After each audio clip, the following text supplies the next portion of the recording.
Hello, my name is Lance, and my partner is Alyssa, and we are going to be going over the First Battle of Ypres and its significance in the Great War.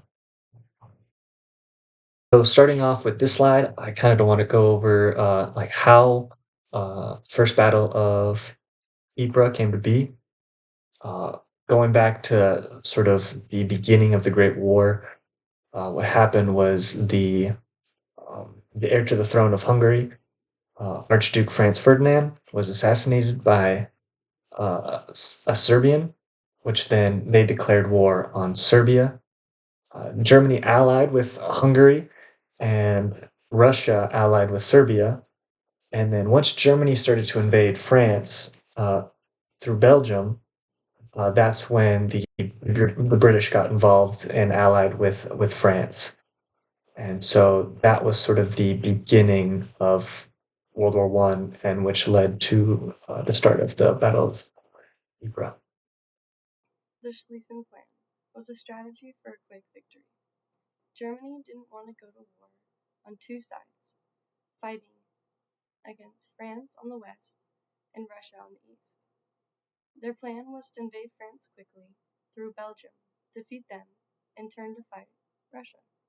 This was called the Schlieffen Plan. But there was a big problem. Belgium fought back, and this slowed down the Germans, and Britain sent troops to help. And because of this, the German attack took longer than expected.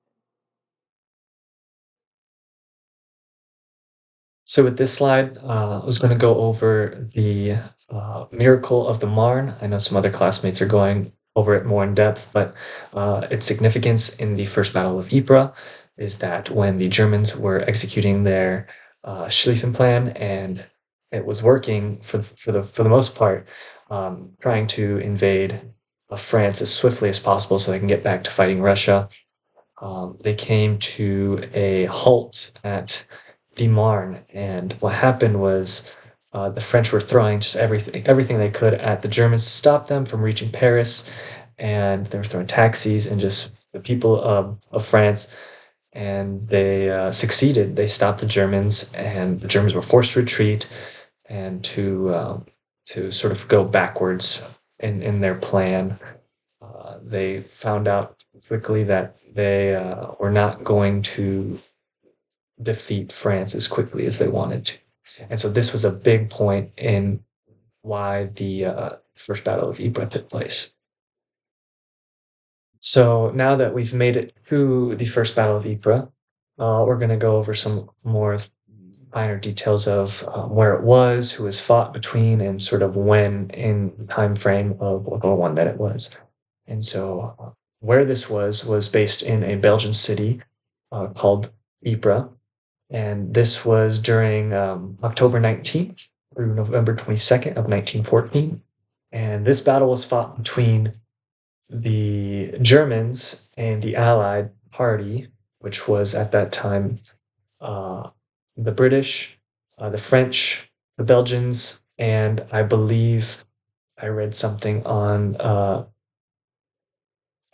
India also got involved. Um, but yeah, so those are all the people involved, where it is, and when it was.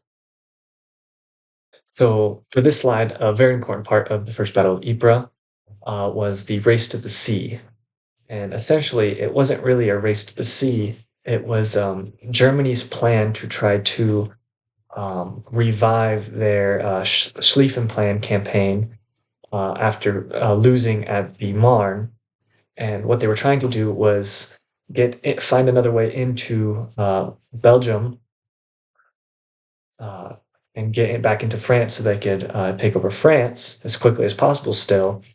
And what the Allies were doing was they were trying to block off the entrances of where they could get back into France. And so what this turned into was them just constantly trying to outflank each other, heading north. And so what happened was that Ypres was one of the more northern cities on that line that they kept trying to flank each other with. So what happened was they made it all the way up to the sea. The French opened up the floodgates of Newport, and flooded that city, which then pushed Germany back down to Ypres, where the main battle was fought. So next, I wanted to go over the significance of the location of Ypres and sort of where it lied between both sides and its importance. For the Allies, this is where the British used the ports to get in supplies for war. And for the Germans, this was a position that was a very good place that could get access to France quite easily. And so they both sacrificed a lot of men trying to defend as well as take uh, Ypres. And another thing is with the weather, it was constantly raining, and so it made it difficult for trench warfare. All their trenches would fill up with water, and it was just muddy, and it was difficult terrain to fight war in. The First Battle of Ypres changed the course of World War I. It showed that the war would be long and costly. It marked the start of trench warfare, which would define the rest of the war. Ypres would remain a major battleground for years to come. This battle was the turning point in the war, proving that neither side would win quickly and that there would be losses on both sides. So with this first Battle of Ypres, I kind of want to go over the German generals that were involved. Um, for most of the strategic ways that German was trying to win. This was the work of General Erich von Falkenhayn. He was the one who thought that he could win the war by taking over the Allies quickly, with outnumbering them with soldiers and just taking the offensive position. He later found out that this would not work, and with the Allied forces playing defense quite well with trench warfare, trying to stall out his numbers. Um, it seemed to work, and so with these other two commanders and general, we have Prince Rupert of Bavaria and General Albrecht, Duke of Württemberg. That's a lot. But those two more led the Sixth Army and the Fourth Army. They attacked Ypres from the south, uh, and they were also finding that pushing the offensive in this war would prove to be difficult with the Allied forces just playing the long game, trying to stall them out. So yeah, that was the some of the more important German commanders during this time. There were several important military leaders from both sides that played a role in this battle. On the German side, General French von Falkenhayn led the attack. The British forces were led by the Field Marshal Sir John French, with Generals Douglas Haig and Horace Smith Dorn commanding troops on the ground.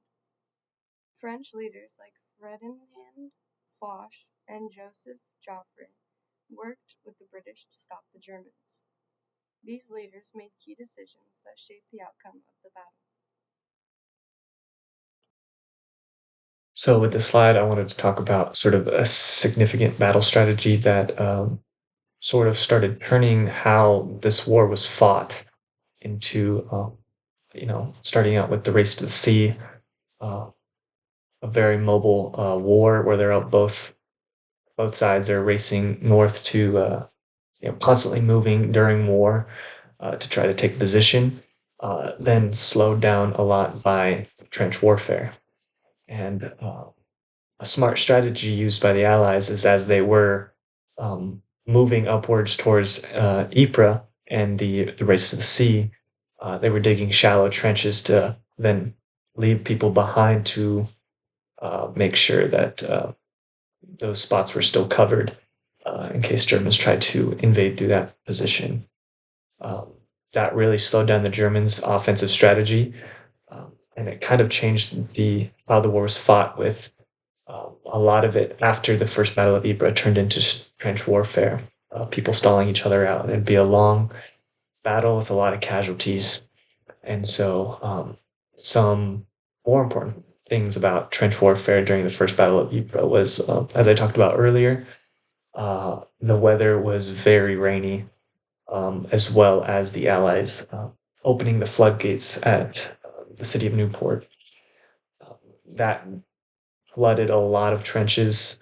You couldn't stay in a trench for too long, so you'd have to go and dig another one. And this was how I believe the Battle of Ypres was won by the Allies. Is they instead of just throwing numbers and trying to be super offensive like the Germans were, they just took their time, dug trenches, and just held their post. And this was a very important part of World War One and the First Battle of Ypres. This slide, I just wanted to cover it briefly. Like I mentioned earlier, this was a very bloody battle that lasted a long time. Um, I think the importance of this battle to the German side, at least, to recover uh, their loss at the Marne, they really threw all they could at the Allies to try to take France. And so, with this, there was um, the British had 54,000 casualties. Belgium had 20,000, with the French having 50, and the Germans having the most, with 130,000 casualties. 130,000 casualties. And so, uh, with this slide, it actually raises a lot of debates on the morals of how the Germans fought this war, because with their desperation, they were more so just throwing untrained soldiers into war to try to win quickly, which caused a lot of casualties. And so I think in some of the next slides we'll go over sort of the moral dilemma and what was the aftermath of all these casualties for both sides. This battle also raised ethical questions. Germany sent thousands of untrained young students into the battle, many of whom were killed in what would become known as the Kindermord, or Massacre of the Innocents. Civilians also suffered as towns were destroyed. Some people believed war was necessary, while others argued that it was a terrible mistake. This debate continues throughout the war. With this slide, I'm just going to go over the definition of justice and how, um, you know, not the definition of justice, but defining what justice was in this war. For the most part, it was militarism mindset of justice, which put the national interest and the military objectives over human dignity. And both sides believed they were fighting a just war, and because of this, they both suffered um, hundreds of hundreds of thousands of casualties. And for I believe to define justice, it can't be an individual nation's preference of it. It has to be a universal uh, truth that defines justice, and because they weren't using the same universal truth of justice in this war, I think people were treated as expendable in the pursuit of victory. A lot of people were sacrificed, and this kind of reminded us of and it shaped history of how what happens when militarism outweighs responsibility. So, lastly, just going over the biblical definition of justice versus human justice, and I think where God's definition of justice is that discriminates. That is like a biblical version of justice is a single truth, and there's no biased in it. It defines or it distinguishes righteousness and wickedness, and it differentiates between innocence and guilt. And so I feel like when we try to take that definition of justice into our own hands, especially in terms of war, the lines can get blurry, and we can find it being in a gray area, where in a war like the Battle of Ypres, it turns into a very blurry line, and a lot of lives get lost. So, with the overall conclusion of the First Battle of Ypres. I think this war sort of determined how the rest of the Great War would be fought. I think both sides were quick to jump into battle, but once it slowed down, it really set the pace of the war. I think this battle set a very important position in the Great War, as well as shaping sort of future engagements at the Battle of Ypres. I guess there was setting up the next few battles of Ypres. So, yeah, thanks for watching.